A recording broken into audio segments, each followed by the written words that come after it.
Good morning, you guys. Great to see you. I bring you greetings from the campus of Abilene Christian University and the Southern Hills Church of Christ in Abilene, Texas.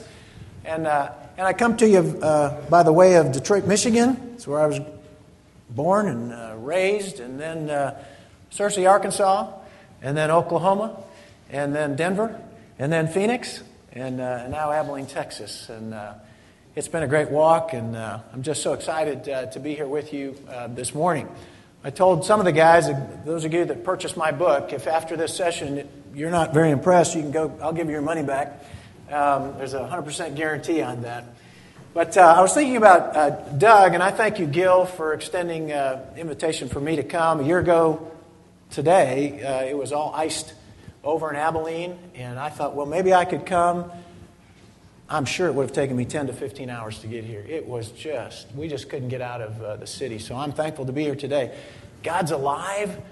This morning as the sun came up, it's February, but the winter wheat is way up, and there's green grass everywhere, dead skunks all over the roads coming in. I must have passed at least a dozen. But there's a state trooper who understands Doug Peters' lesson. Evidently to him, those things that are first important was to give me a citation this morning in Archer. But I'm telling you, it wasn't fair. It just wasn't fair, because I stopped at the red light in Archer, and he was at the other direction. He did a right-hand turn, and I followed him. I followed him, behind him, out of town. I'm following the law, literally, out of town. And he tweaks his lights, pulls over, and I thought, uh-oh. There's 50-50 here. He's turning around and going somewhere, or he's coming after me. But I was behind him. And he pulls over and went in front of me, and he stops, and he goes, "You're going too fast." And I wanted to say, but I was following you. I was right with him. But I remember Jimmy Allen saying, when the lights go on, you just beg for grace. You don't want truth, you want grace and mercy. And he just wrote me a warning. And he was kind to me, and I was on my way. But it was a beautiful drive-in this morning, and I'm thankful to be here with you. Let me tell you just a little bit about myself, and it's going to revolve mostly around some folks that are really, and we're struggling with this. It's a long view. I've been married to Jeannie for 30 and a half years, and just so thankful to God to have a wife. We have 3 beautiful daughters. I live in a family of 4 women. So about once a month, I'll go out, change the oil on the car, go hit some wood, play a little football, just to stay grounded in my manliness. But they're beautiful girls, and 2 of them are at ACU, these side 2, and the other one's a senior right now in high school trying to decide where she wants to go. We love water. I'm from Detroit, Michigan. This is a Moses deal. I love water. And I'm in West Texas in Abilene. And I have cried out all the days of my life in Abilene, "Lord, why? No trees, wind, and no water." But every summer, fortunately, we get to go back up north, up near Mackinac Island, and we love to tube and be in the water, and this is a girl's last summer. If you've ever heard of Mackinac Island, it's a beautiful island in northern Michigan. It's just unbelievable. The Grand Hotel is about 125 years old. It was built in 88 days back in the late 1800s. Quick story. They built it, they prefabricated everything. Any of you guys do construction, they prefabbed and put stuff on skids back in the late 1800s. And when the water froze in the Straits of Mackinac, they took horses and donkey, and they brought all the material over to land. And then as the thaw began to set in, the guys started working on this project. And there was a 90-day deliverable that the boss man had to build this hotel. 90 days. About halfway through, they thought they were being treated unfairly. It's a true story. So the management team thought about it. And they said, "Fine, you guys can go home." Well, they're on an island. These guys had no way to go home. It's a 5-mile swim across the straits. It's freezing cold.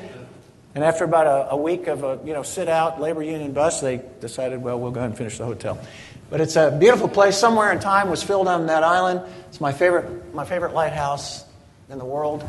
Is right on that point. It's a beautiful setting. If you ever get a chance to go on vacation in the summer, beautiful place to go. Just love being out in the water.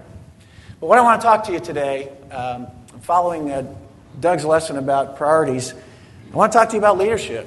And I want to say to you guys, God's church desperately needs you today. God needs you to lead. Young people need you to lead. God's brand, His name, needs you to lead. And my favorite definition of leadership comes from two guys, Kouzes and Posner, back in 2007. Leadership is, and I don't have a slide on this, but leadership is the art of mobilizing others to want, to struggle, to achieve shared aspirations. Let me walk through that just a little bit. Leadership is the art. It's done differently by lots of people. It's not about the charismatic. It's not about the smartest among us. It's an art. And everybody's been given different skills by God and talents by God. So however you come at it, leadership is the art that you put together of mobilizing others. Leadership is about being with other people. It's not about sitting in a committee room and never being out among the flock or the organization or the school system or your family. It's about mobilizing others to want to struggle to achieve shared aspirations. There's got to be inspiration. Who wants to follow a dull leader? Who wants to follow a goal and a vision that's not exciting, that's not compelling? Why do you follow Jesus Christ? What is it that causes you to want to struggle to achieve His shared aspirations with us of saving the entire world? Leadership. We need you. We need you. I want to start today and say perhaps the greatest question that was ever asked was the question that Jesus asked Peter when he was confronted with Christ again.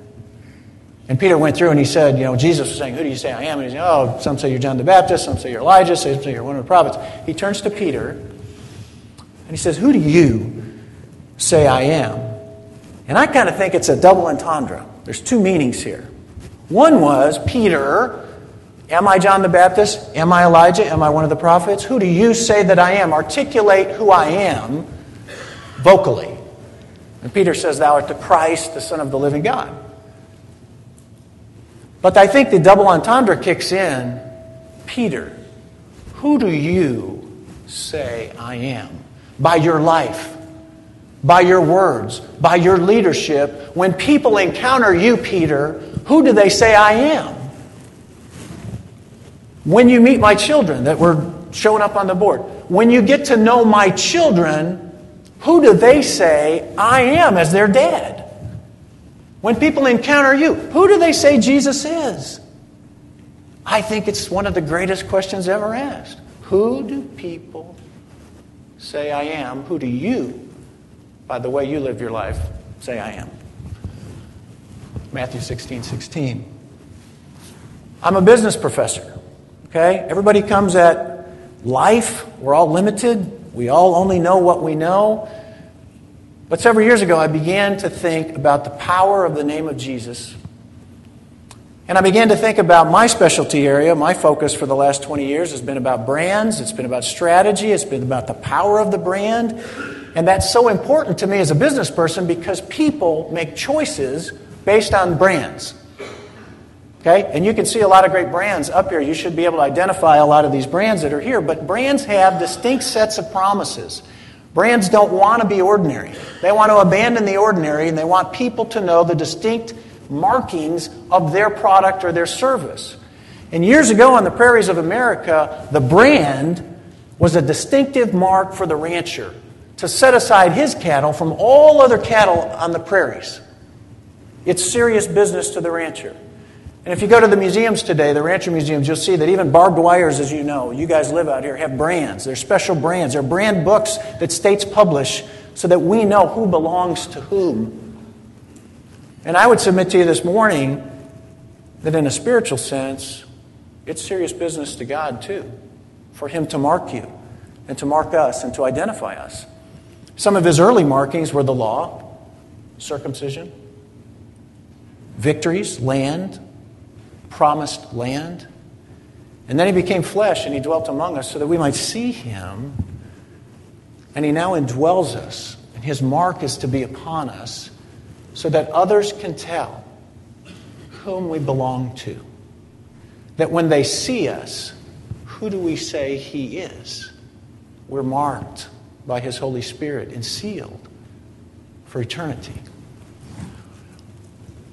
So I want you, like Jesus did in John 3. You remember when Jesus said in John 3:12, He said, I teach you about earthly things to give you a heavenly perspective.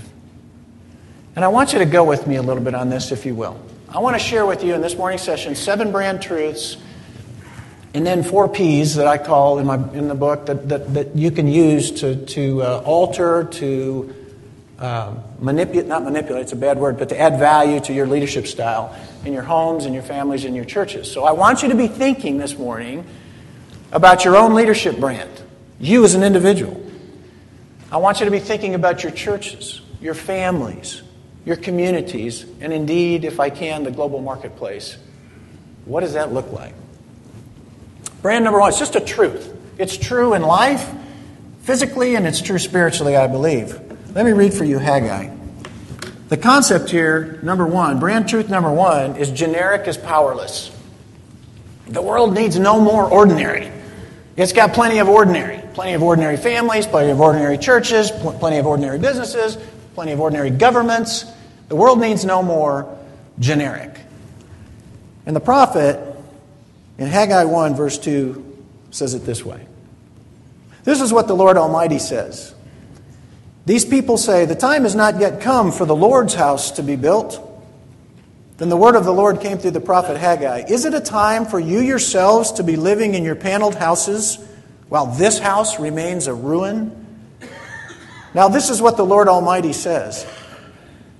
Give careful thought to your ways. You've planted much, but have harvested little. You eat, but you never have enough. You drink, but never have your fill. You put on clothes, but are not warm. You earn wages only to put them in a purse with holes in it. Verse 7. This is what the Lord Almighty says. Give careful thought to your ways. Go up into the mountains and bring down timber and build the house, so that I may take pleasure in it and be honored, says the Lord. You expected much, but see, it turned out to be little. What you brought home I blew away. Why, declares the Lord? Because of my house, which remains a ruin, while each of your houses has been built. That struck me several years ago. God was saying through Haggai, you're taking care of your business, but you're not taking care of my business. You're living a generic, ordinary life, just like everybody else. And He's mad at them. And He says, give careful thought to your ways. What are we doing to build the house of God?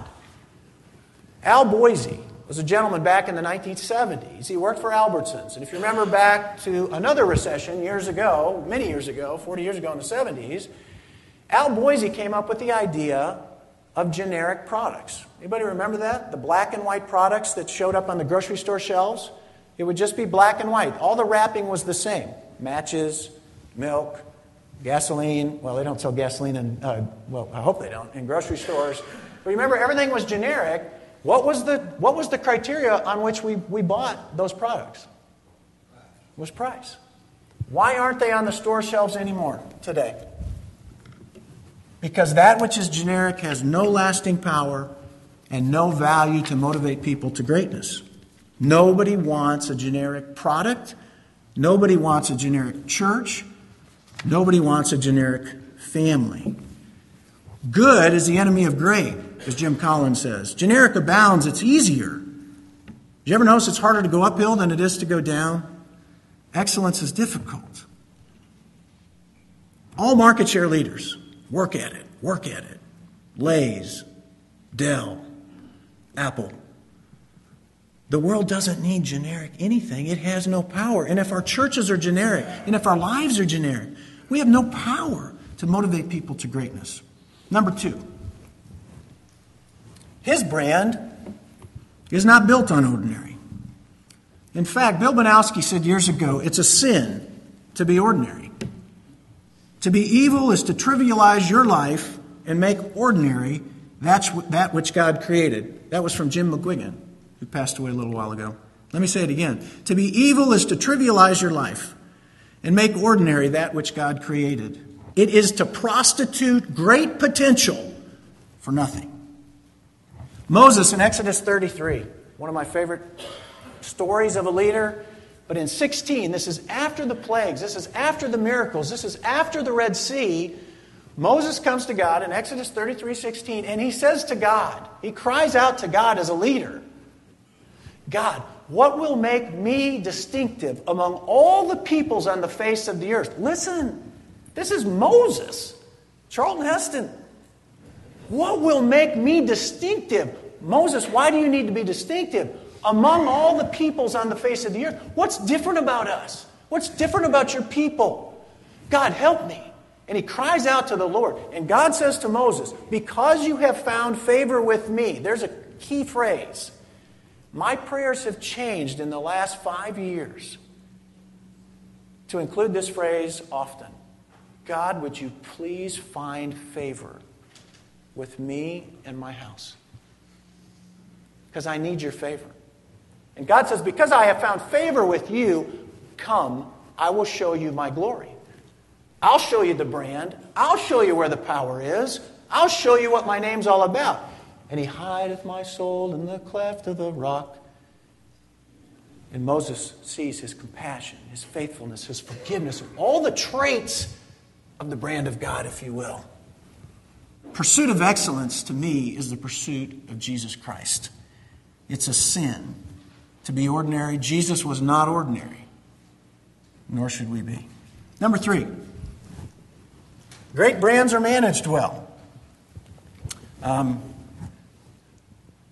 Timothy 4:16, do you remember the writing? Pay careful attention to your life, to your doctrine. Watch it closely, because by it others might be saved, because of the influence that you have. Okay? Think about it. Now, this is kind of a business kind of thing, but I'm trying to teach earthly to maybe see if there's a spiritual application. On the left side are generic brands. They're undifferentiated. They hold no real value for people. There's no emotional appeal. They're powerless. And frankly, they're not managed, which is why they're generic. And they're typically short-lived. Think about your life. Think about your church. Think about your family. Are you managing your family? Are you leading your family? This is one thing that's challenging me in my own church in the last several years. A lot of our shepherds, out of, I think, some level of frustration, have resigned to what they call shepherding. Translation? Let's not worry about the affairs of the church. Let me go visit the sick. The great shepherd. In Psalm 23, when David talks about the great shepherd, what does he talk about? He leads me beside still water. He leads me to green pasture. He's taking me somewhere. He's giving careful thought to my ways. He's concerned about me. Where are we going, great shepherd?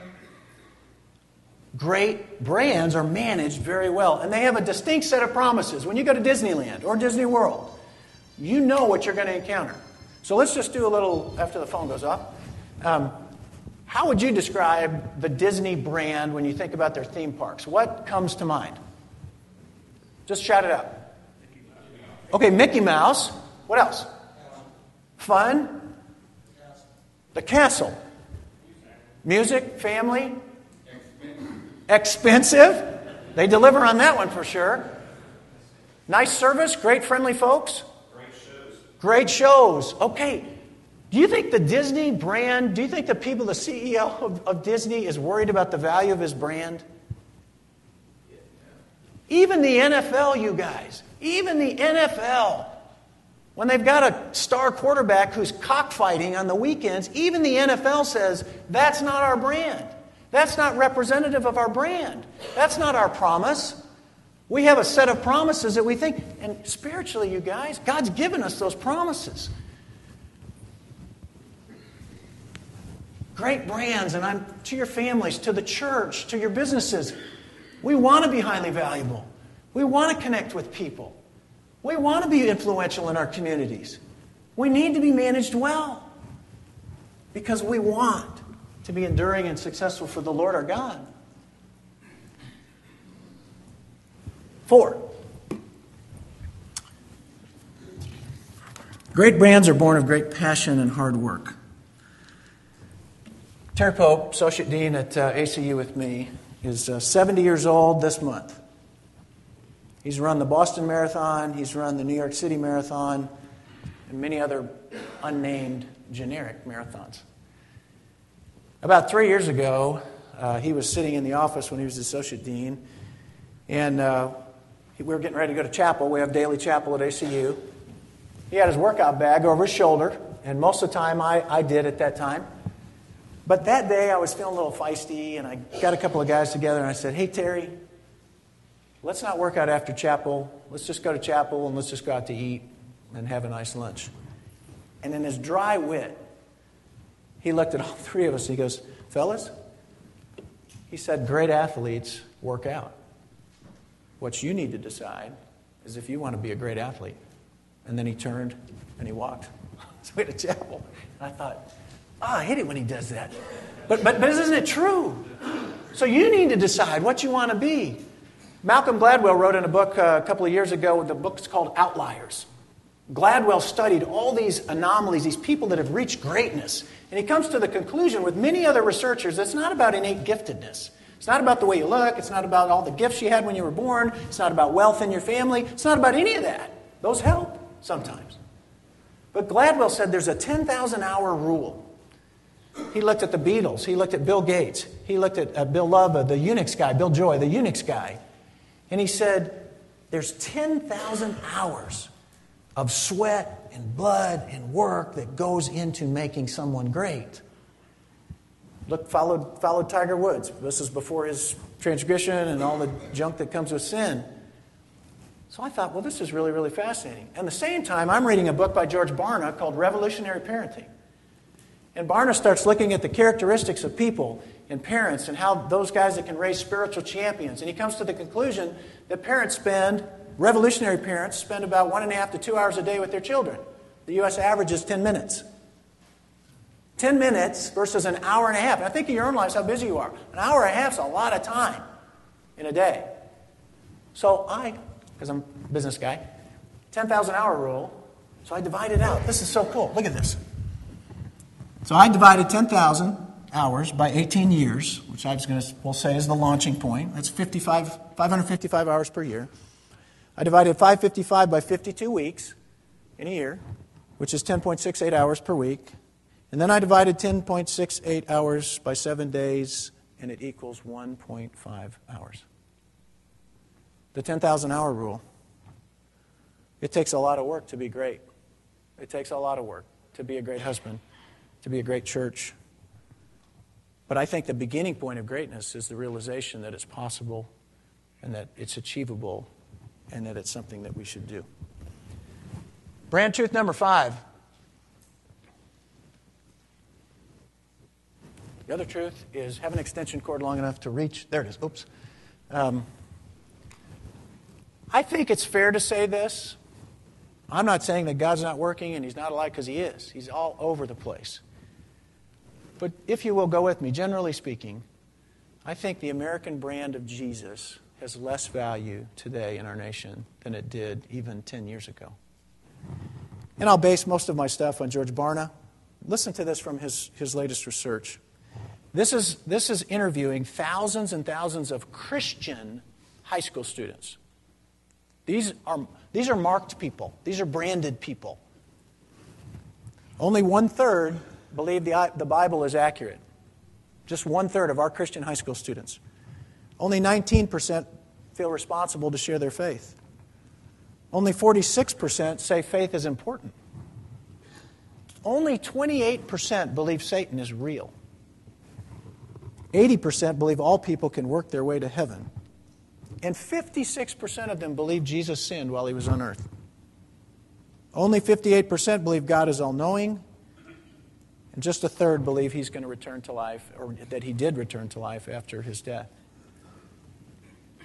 I can tell you by teaching at Abilene Christian University, we're in different water, you guys.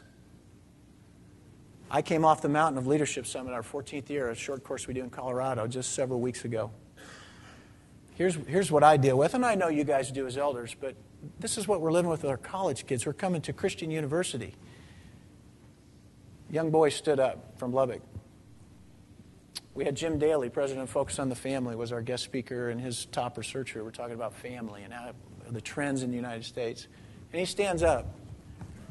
It just ripped my heart out. And he said, my girlfriend and I have been dating for 3 years. We have a 12-month-old child together. I watched my mother murder my father in cold blood when I was 5 years old. I have no idea how to be a man. I have no idea how to be a dad. I have no idea, no model for my life. Pause. Azer, a student from China who's come to ACU, and we've got him on the mountain for a week to try to teach him about Jesus. In the middle of the week, most Asians are fairly quiet. Azer's fairly outspoken. He left home, and he stood up among us, 150 students, College of Business students on the mountain, and he said, I don't know what's going on here. He said, I don't have a faith.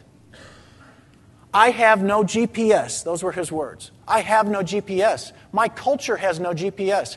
My mother and father don't know where they came from. They don't know why they're living. And they don't know where they're going. But you have something called faith, and I'm interested in Jesus. This is different for me. And we're going, that's the power of the cross. Just put it before them. But our kids are struggling. And I guess it's the way we live out Jesus that's not attractive to anybody anymore. I think it's a truth. Truth 6. His brand name matters to him. His name still matters. Can you contemplate what's happened in our just general culture in the U.S. about his name? Oh, yeah, it's used a lot. But do you take it seriously? In your family, in your church? While you're watching the media? Do I like it if somebody blasphemes my last name? I do not.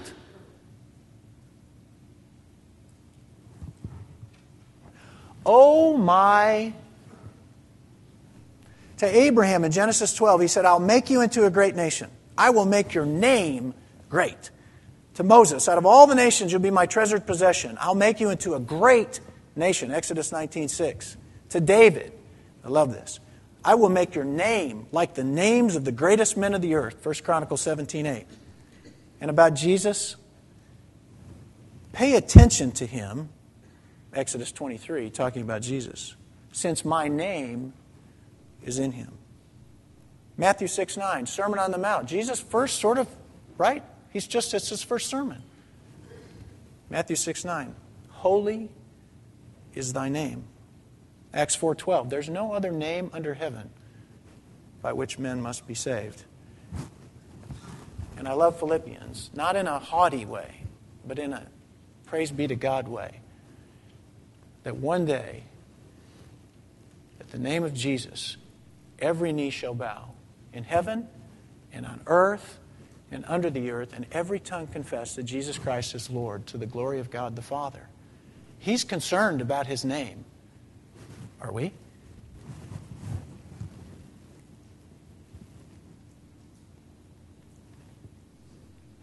And the final thing that just charges me up is he wants you to be great. Not in the way the world defines greatness, but you as his child, you as his shepherd, you as his leader. He wants you to be great. And on the Lunsford Trail that goes around the ACU campus, Psalms 18, there's this great passage. The notion, it says, God stoops down to make me great. One of the traits of the Father, one of his brand characteristics is that he's constantly stooping down to pick us up, to lift us up, to make us great. Because he wants his name to be great, because when his name is great, then healing and grace and salvation are brought to people. It's not about us. It's about his name and about his brand. So if you think about that, and you can go with me on that, I'd like to share some of my own research and my own thinking from the Scriptures, from the business world, from my own research and publication of kind of 4 areas where I think we can get a handle on managing our personal brand and the brand of the church. And don't, some of you are probably, I know some people don't like the word brand, but I'm just talking about his value proposition. Why he's here, who we are as his church. Okay? And it starts with perspective. Doug talked about it this morning, Priorities. What are you seeing? What's your vision? I want to show a quick video clip. It's about 3 minutes of a 5-minute clip.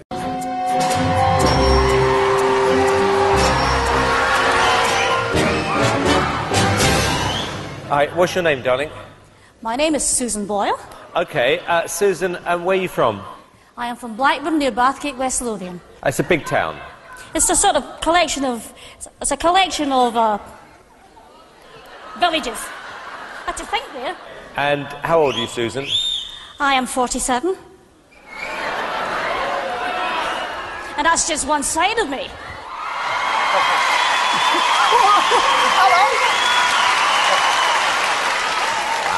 Okay, what's the dream? I'm trying to be a professional singer.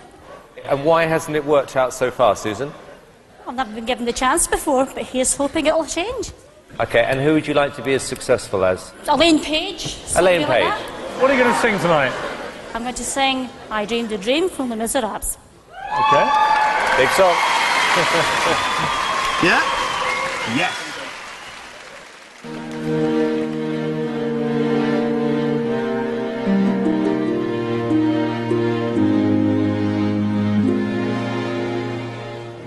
I dreamed a dream in time gone by.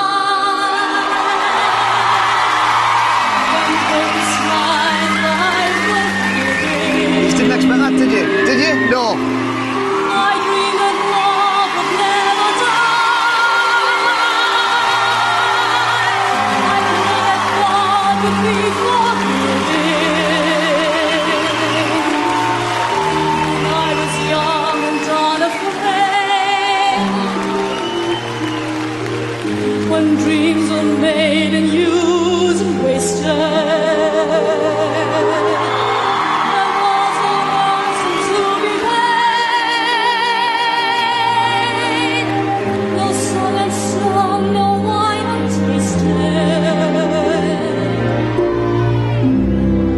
Tigers come with their voices soft as thunder,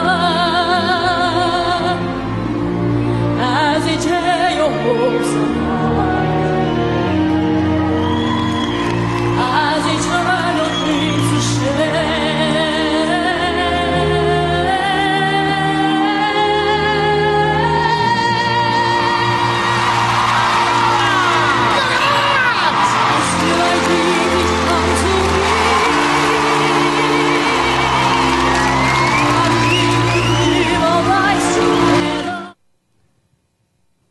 Give you goosebumps. Everybody judged her, right? She didn't look pretty. She acted a little goofy. And everybody doubted her. But now there's a new perspective. There's a new perspective now because they've encountered something different. And I think leadership begins with perspective. What are you looking at? What are you seeing? How do you see Jesus being played out in your life? The challenge that we all have, and I'm going to have to go quickly because I've just got 15 minutes here for all 4 of these P's. But I think the challenge that we all have is we're all limited. I grew up with deaf parents, not hard of hearing parents. My parents are deaf. They never heard a sound in their lives. And so I can remember as a little boy, when I finally got to buy my school lunch, I always had a brown bag. My mom always made me, we didn't have a lot of money. And I remember going, and I wanted so badly to have those hot dogs that were steamed, and the buns were steamed. And those old ladies, they all were old to me. In the back of the line, they were sweet and had a little thing in their gray hair. And I got a hot dog. And then for some reason, I loved that canned corn that had the pepper in it. Give me some corn. And she gave me a hot dog. She gave me some corn. And then I had to have green beans, so I got the green beans. And then I went down, and I was excited to get to the dessert area. And I remember pointing. I still remember. And I said, Fanny Law, please. And she looked strangely at me and furrowed her brow. I said, Fanny Law, I want some Fanny Law. And she didn't understand me, so I went closer and I touched. And she said, oh, you mean vanilla? I said, oh. My mom pronounced it, I'm thinking Fanny Law. But when you've never heard before, how do you pronounce the difference between a v and a f? We're all limited. We only know what we know. So we need perspective from the Lord. Think about this. Everything that now is was once impossible. It all began as an idea in the mind of God, and everything else is an idea in the mind of man. Eleanor Roosevelt once said, small people talk about others. Average people discuss events, and great minds discuss ideas. If you want to have a great creation story, read tonight. Proverbs 8 is about wisdom and how he was at the beginning before the creation of the world. You remember Ronald Reagan? Big ideas. Remember when Reagan, we're in an election season, most of you, because this is an older audience for the most part, remembers Ronald Reagan. Whether you believed in his policies or not, he had 4 big ideas on which he ran his 8-year presidency. One was America could do better. The second one was communism was evil. The third one was defense mattered. And the fourth one was the best view of big government is in the rearview mirror as you're driving away from it. Agree with him or disagree with him, did he not live his presidency out? That was his distinct set of promises and ideas, the big ideas that he built his presidency around. And my question for you this morning, what are your big ideas? As a leader, what are your big ideas? What's driving you? What's motivating you? What's taking you from your limited perspective to a broader perspective for your church? What's taking it from a limited perspective to a broader perspective for your family? What are you building it around? What are you building your leadership around? What's your vision? You know the Bible says without vision the people perish. Where are you leading the church? What are you struggling with? What big ideas are you wrestling with? Jesus said in Matthew 6:22, love this passage. He said, if your eyes are good, your whole body is full of light. But if your eyes are bad, great is the darkness within you. Matthew 6:21-22. Translation for me? If you see well, if you see me, if you see the work that I have for you, if you can develop an ability to see spiritual things, great is my light within you. But if you can't see, great is your darkness, because you'll stumble and fall on the path. When my daughter Hannah, the middle daughter, was 8 years old, one evening, never forget, as long as I have memory on this earth, we were in a room. We typically did devotionals at night, and, they don't always go as planned, and this night we were tired. It was late. We were in Matthew 7. We were in Sermon on the Mount. It was Matthew 7:13. A rule on my watch was if you read the passage, you interpret it to the kids. Not a motivational passage, because nobody wanted to read, because then they were stuck for 2. But everybody was tired. Hannah says, I'll do it. So Hannah reads the passage, and she read the passage that narrow is the way, and few there be that find it. You familiar with the passage, Matthew 7? And I said, does anybody have an interpretation? Hannah, if they're tired. And she goes, Dad, I got it. And I said, okay, go, Hannah. We're all exhausted. She said, Dad, I think what Jesus, now she's 8. So she kind of said it like this. I think what Jesus means, it's like when we go to Colorado and we go to the mountain. She said, what I notice is everybody who wants to get to the top of the mountain, they all gather in a same parking lot and they all take the same road to get to the view. But she said, I noticed that off in the distance, there's often a small path that goes to the top. And she said, you know what I believe, Dad? I'm like, well, what? And she said, I believe the view is better on that path. And the wildflowers are prettier on that path. And the view at the top is awesome. narrow is the way. And I was like, and she said, Dad, I got another one. And I was like, oh, bring it. Holy Spirit dwell. I was like, come on, bring it. And she said this. Dad, also in Colorado, when we drive through the valleys and people fish, I notice that they all congregate around the same fishing hole. And everybody's throwing their line into that fishing hole. But I notice that off in the forest, there's usually a small stream. And she said, Dad, I believe that the water's clear in that stream and there are better fish in that stream. I said, oh, Hannah. She goes, wait. And I said, okay, come on. She said, Dad, do you know why people don't want to go to the narrow stream? I said, I don't. She said, because they don't believe that the fish are better in that stream. Think of the world and think of the call of Jesus. What do you see? What are you seeing in your life? What are those things that are most excellent? What's your perspective on that? And where are you leading people? I've got to move on, I'm sorry. So that's the first P that I would suggest to you that you need to think about as a leader. What's your perspective? What are your big ideas? What's your vision? Where are you leading the people? Secondly, the second P, so I'm zipping through a bunch of stuff here, is position. And what I'd say to you here is, when you're in charge, take charge. And here's who I heard this from.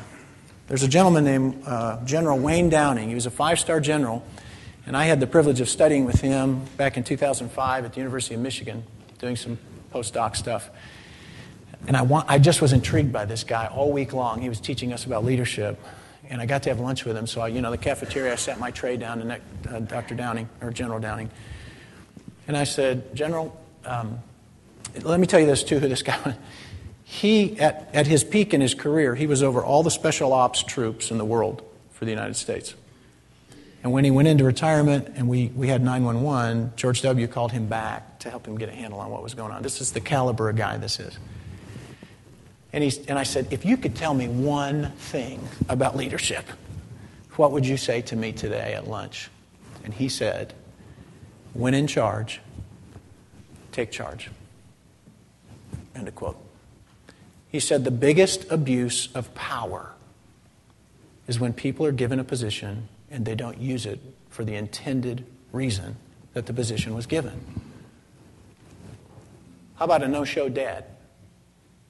Hey, man, you didn't have guts to get in bed and have this child? Where are you now? Strap it on. Take the position. So you were given position as a husband? What are you doing with that position? How do you see that position? Hey, step it up. Be a man and be a great spouse to your wife, as Christ laid down his life for the church, right? Hey, elder, you were given the position. And by the way, you guys, most of our positions have been given to us, right? My position as a child was given to me by my parents. My position as a husband was given to me by my wife and her father. My position as the dean was given to me by the board of trustees and the faculty at ACU. Unless you staged some sort of a coup, every position has been given to you with expectations and responsibility. And I think the biggest abuse of power is when you have a position of power and you don't use it. You don't do what you're asked to do. You don't lead like you were asked to lead. And here's my example on this. Everything in my life comes from my children and working with them all these years. I coach basketball, all 3 girls, all up until they were beyond me athletically, okay, which didn't take very long. But I remember with Tim Johnston, I was coaching with Tim Johnston and the girls, it was a YMCA league. So you got to know the level of competition at the YMCA. They take your jersey color and they take a piece of paper that's the same color and they tape it to the backboard. So the girls know that's the hoop you shoot in. I mean, not very much competition, but we're with them, working with them. Practiced all the time. We had our first game on Saturday at the YMCA gym. They go to throw the jump ball. Forgot to teach them about the jump ball. So they gave it to the other team. So these guys start playing and they're going around. Well, the other team just takes the ball and they run with it. They didn't dribble. They just ran with it. They shot it up. Score! I was like, I'm looking at the ref. He didn't blow his whistle. Then they come back down the court. We come back down the court. Our girls were so sweet. As soon as the first defender came up, Our girls handed it to him. They're like, oh, here you go. And I was like, no. And I thought, man, we never had a real defense on him. Then the ball is going, I'm not kidding. The ball goes out of bounds. It hits the vinyl divider curtain. It goes out. This guy, I called a timeout. In Christian love, I came over to the side. I grabbed the ref and I had him over to me. And, he's probably 15 years old. His eyes are this big. I think I was a little fired up. And I grabbed his whistle. Not meanly. I just grabbed his whistle. And I said, what is this? He goes, it's a whistle. And I said, why don't you ever use it? And he goes, they just told me to let him play. And I said, if you let him play, there's carnage on the court. That you can't do that. I wanted to go to Galatians. You've been striped. You've been clothed. You've been given a position. Use your position to control the play on the court. But if you metaphorize that and think about it spiritually, right? I believe every position we have is a divine appointment from God. I've told all my girls their whole lives, I don't know why, but out of all the dads in all of heaven, God chose me for you, for good or bad. And out of all the daughters in all of the universe, God gave you to me. It's a divine appointment. How do you see it? But as elders, as ministers, blow the whistle. Or there'll be carnage in our churches. There are boundaries. One of my prayers over the last 3 months, and it was coming out off of the mountain as well, I just said to Jeannie, my wife, I said, I want to start teaching our girls to give thanks to God for boundaries. I'm thankful that the ocean, that He set boundaries in place, or we'd all be dead by flood. But I'm thankful that God said, don't have sex, Doug, before you get married. Because it's blessed my life. Because if I would have not had that boundary, I would have had as much as I could have. Because I had plenty of testosterone. I'm thankful for boundaries. I'm thankful that my wife's supposed to forgive me. That I'm not supposed to go outside the marriage bed. And nor is she. I'm thankful for that. But I feel like today with the kids that are coming to us on our campus, there's no boundaries. And I'm going to lay it on you guys. What are the boundaries? There's a man sleeping with the preacher's wife. What do you do about it? Blow the whistle. P number 2. I wish I had hours with you. I don't. 2 more P's and I'm done. Oh, I got to tell you on the turtle on the fence post, if you're speaking somewhere else or this is good to you. I first moved to Abilene. I was reading a deal by Mark Twain. And he said, if you see a turtle on a fence post, one thing's for certain. Somebody put him there. Okay? And I had an old West Texas farmer in my session that day, and he comes up after it was all done. He didn't embarrass me, and he goes, could have come a flood. I said, there could have been a flood. Maybe that's the only other way. But, man, you've been given this position. For whatever reason, use your positions for the glory of God to build His name and point people to Jesus. So I'm trying to get to P3 here. This will be a relatively quick one on power. So, perspective, position, power. Most of you probably have a negative view of power. Most Christians do. I would submit to you that power is neither positive nor negative. It depends on how it's harnessed and how it's used. And in fact, I asked Hannah, that same daughter, one day when she was 14. Hannah, I said, are you powerful? She said, yes. Thought that was a bold statement. I asked why. She responded, God is power and God lives in me. Power is the ability to affect change. It's the capacity to ensure outcomes and to prevent those you do not want to happen. And I'm going to submit to you this morning, we don't have time to flesh it out, that without power you can't lead. Power is a good thing. Power is about influence. How'd you like to follow Jesus if you had no power? How'd you like to be in a church where the elders were powerless? How'd you like to have a mom and dad that had no influence? But how do you get the power? It's from Christ. We know that power lives within Him, and we know from the New Testament that power, same power, lives in us in Ephesians. One quick example, and I'll go to P4. 2 Corinthians 3:18, another powerful passage. But that's where Paul is writing, and he's talking about comparing the old law to the new law. And he says, we with unveiled faces. He's talking about Christ has taken away the veil. We with unveiled faces now reflect the glory of the Lord, are being changed into His likeness from one degree of glory to another. Do you remember that passage? Here's my bottom line on power, I think, from Scripture and for you as a leader. All you have to do is put yourself in the presence of the power. That's all you have to do. The power's not within you. Okay? If I go out in the sun today and lay out in the sun, my skin will turn brown or red. I didn't do it. I just got in the presence. Right? Spiritually, Jesus says it this way. And actually, Doug talked about it this morning. What's the greatest commandment? Fall in love with God. Why? Because you become and I become just like everything we fall in love with. And you know, a lot of people that are in love with themselves, they're a mighty small package. Martin Luther said it this way. That upon which your soul relies and in which your heart delights is your God. Put yourself in the presence of the power source and fall in love, and you'll become like Him. Lizzie McGuire. Does that ring a bell for anybody? Probably not.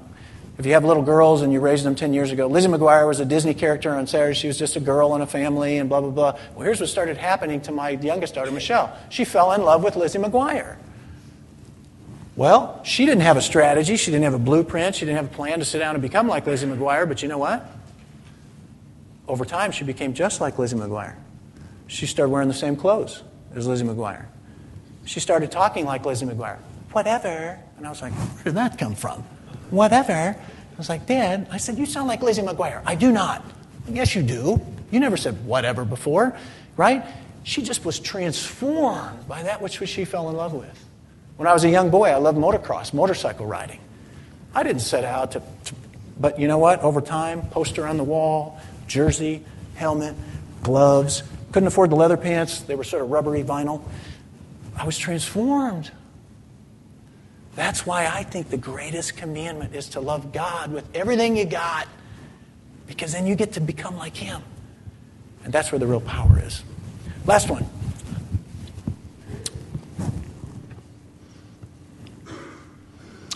Is promise. Let me just try to bottom it out here. I'm over. There's, again, just as I studied and researched and thought about whatever, what I've got here is, I think if you're going to lead, now your promise, in other words, what is your distinct set of promises with your personal brand? Who are you on a daily basis? What are you managing toward? What are your standards? What are your rubrics? I see in great leaders, I see in Jesus, you got to be smart. I don't mean book smart. I mean, Jesus was known as the master teacher, and they recognized something about His knowledge and wisdom that they wanted to be with Him. Second, you got to have a healthy heart. You know the old saying, people don't care about how much you know until they know how much you care. Quick story. My mom and dad, I told you, totally deaf. Midway through their marriage, they went to the physician to see if they could hear. They were constantly trying to see if they could, they went to, took biplanes and put the leather head on and did the nosedive. Nothing ever worked. My mom went to a faith healer one time. She said, I don't believe that. And then they hit her on the head and she fell back. And she said she teased her mother because her brother who was hearing was off to the side and Grandma asked her questions and she answered because he was reading her lips and telling her. She said, my grandma almost passed out and it didn't work. Here's some power that would change you forever. So they go into the doctor's office and they had all these tests done. They come back, the doctor says, good news, bad news. What's the good news? Well, the good news, Frank, my dad, we think we can restore your hearing. We think we can maybe do a cochlear implant or do something. We think we can restore most of your hearing. And he put his head down. But my dad didn't want to hear. He said, what about Lois? What about Lois? He said, I'm sorry. There's nothing we can do for Lois. Her eardrums are broken. And my dad, Johnny, on the spot, just said, I don't want the surgery. I want to remain with Lois. I want to be deaf like Lois. My dad had a brain tumor several years ago and died. That story about his art and other stories in his life have more power over me today than almost anything else in the universe besides Christ. You got to have a heart that's healthy. And Jesus said, blessed are you if your heart is pure, because you get to see God. I'm going to have to leave it with you. Got to be courageous. And I want to honor your time. So what I would say to you, my encouragement to you today, is to say leadership is the art of mobilizing others within your sphere of influence to want to struggle to achieve shared aspirations. And there are certain truths about influence and about brand and about power And there are certain characteristics and qualities, I think, from the Spirit that we see. My prayer for you is that you abandon the ordinary. That you abandon the ordinary in your church, your churches, that you abandon the ordinary in your own life. That follow Christ like you've never followed Him before. And be a great leader for your kids, for your spouse, for your church, and indeed in the global marketplace. Let me say a prayer for us and I'll be done.